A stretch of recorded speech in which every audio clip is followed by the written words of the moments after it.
Wala pare, ano yun, yung anak ko. Tinawagan ko na naman, baka magtampo na naman sa akin.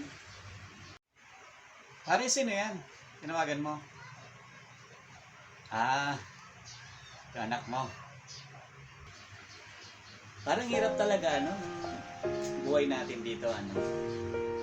Mabuti ka pa pare, ano, kumusta yung mga ano mo, yung pamilya mo rin doon sa Pinas? Ganun talaga pare, minsan talaga hindi tayo maintindihan ng pamilya po natin. Pero wala tayong magagawa. Ganyan talaga.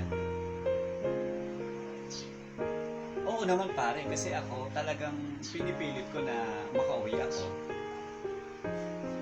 Oo nga pare, yun nga yung minsan nakakalungkot kasi hindi tayo maintindihan nila di ba? Siyempre, kailangan natin talaga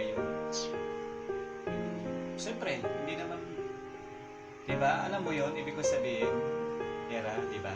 So, yung present talaga kailangan natin.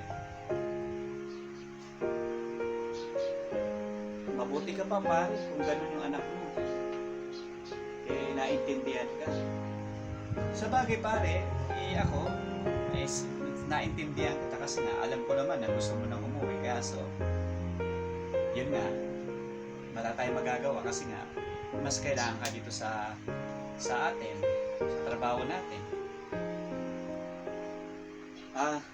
Siguro pare, tama ka rin kasi nga, ako, ang tagal ko na talaga dito sa atin, sa abroad na to. Actually, binanggit nga ng anak ko, ilang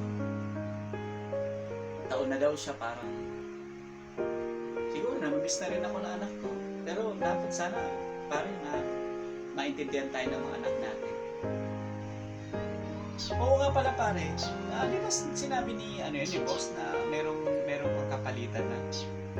Sabi ni boss, may kapalit daw ako. Pero hanggang ngayon, nag-aantay ako dito. Wala rin ako.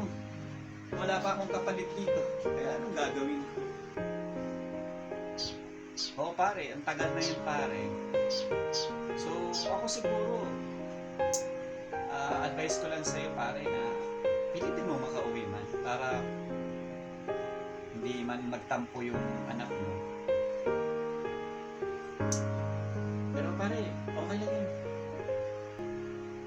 So, sige na pare, anong oras na pala? Mag-aano na tayo, pasok na naman tayo. Hindi lang ako makauwi na 1 taon, 2 taon, nag-miss ko na sila. Ilang taon ka na pare, na hindi ka nakakauwi.